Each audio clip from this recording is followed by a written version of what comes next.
Let's discuss the recursive logistic model. So the logistic model is given the initial value, p sub 0 equals a, and then to get to the another value, it is quite a bit more complicated formula than the recursive linear or recursive exponential models. But we'll use the same things we learned there to understand this. Now, there's a couple of differences.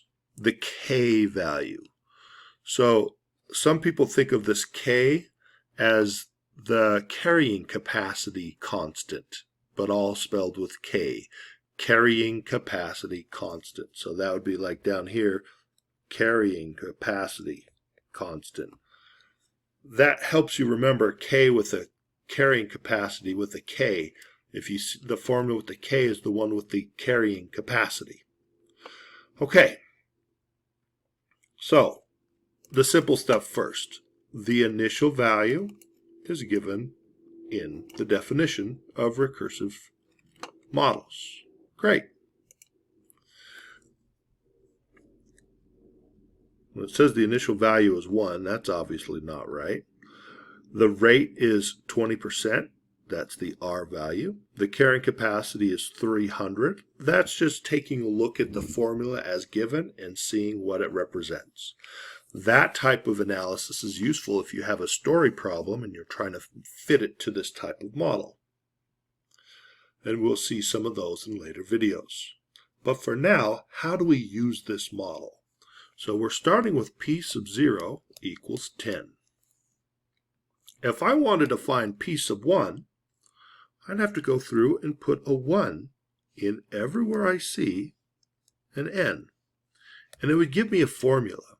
It would say p sub 1 equals, now all of these are 1 minus 1s, those are just zeros, so it'd be p sub 0 plus, I should be doing this formula down here, sorry, focusing up on this one now. Get rid of all that, there we go.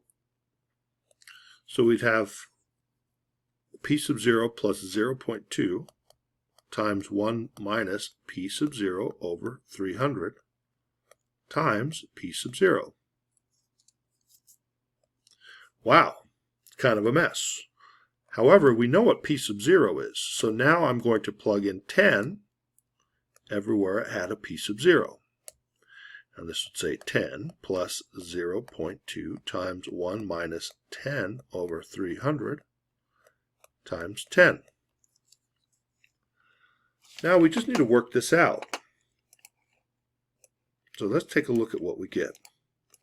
10 plus 0.2 parenthesis 1 minus 10 divided by 300 close parenthesis times 10. Okay, we get a long number, and I don't really want to approximate this because as soon as I approximate, I will make a mistake. An approximation is an error. But I'm going to write approximately 11.933. A few, it just depends on what the rounding rules say. And I'll show you a technique on the calculator so you don't have any rounding at all. But that's what we get for the second term of the sequence.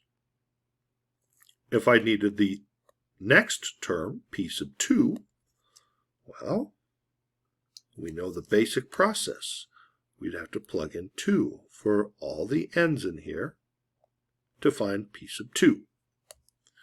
We'd have p sub 2 equals. Now all of these would be p sub 1's. So it's p sub 1 plus 0.2 times 1 minus p sub 1 over 300 times p sub 1. And we have p sub 1. So that would go in all these spots. So we would have 11.93333 plus 0.2 times 1 minus 11.93333 over 300 times 11.93333. And even though I'm going to 5 decimal places, I still know that's not the right answer because the calculator went on a lot further than that. Okay, well, with this being in the answer button, we could do this by doing answer plus 0.2 parenthesis 1 minus answer divided by 300 times answer. And that way, I'm not using the 11.93333. I'm using the full precision that the calculator has that's stored temporarily in the answer button. Hitting enter, 14.22506. I mean, again, we're going to round somewhere and follow the rules. 14.225-ish. I should make an approximation sign because these are not equal. And this gives you an idea of the complexity, but also the straightforward evaluation, term by term, of recursive definitions. Now, let me show you the calculator approach for coding this. Start off, and actually I already have it, it's all right there. But you start off clear slate by putting in the initial value p sub 0. And then you go to the formula, and anywhere you see the p sub n minus 1, you replace it with the answer button. So that would be answer plus 0.2 parenthesis 1 minus answer divided by 300 close parenthesis answer. And if I hit enter, it will give me the second, the p sub 1, the next term. There it is. And if I hit enter again, it will use that answer button in the previous coding. There's the next one. There's the next one, etc., etc., etc. Recursive definitions are very easy to establish with your calculator if you use this answer button. I don't know what that was, just trying to move it. Now the carrying capacity is 300. If I just keep hitting enter, you will see the population approaches the carrying capacity. And it'll take a long time for it to actually get up there. Theoretically, it never does at this slow approach, but eventually it'll be so close to 300 that the calculator can no longer keep the precision, and it'll think it's 300.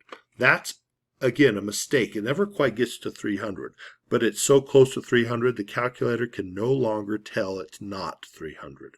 So here we're seeing the limits of the precision of this type of calculator. Yours might have happened sooner. Graphing calculators have a little bit more processing power or RAM or whatever it is, but this is what we expect from logistic growth. Okay, I hope this helps.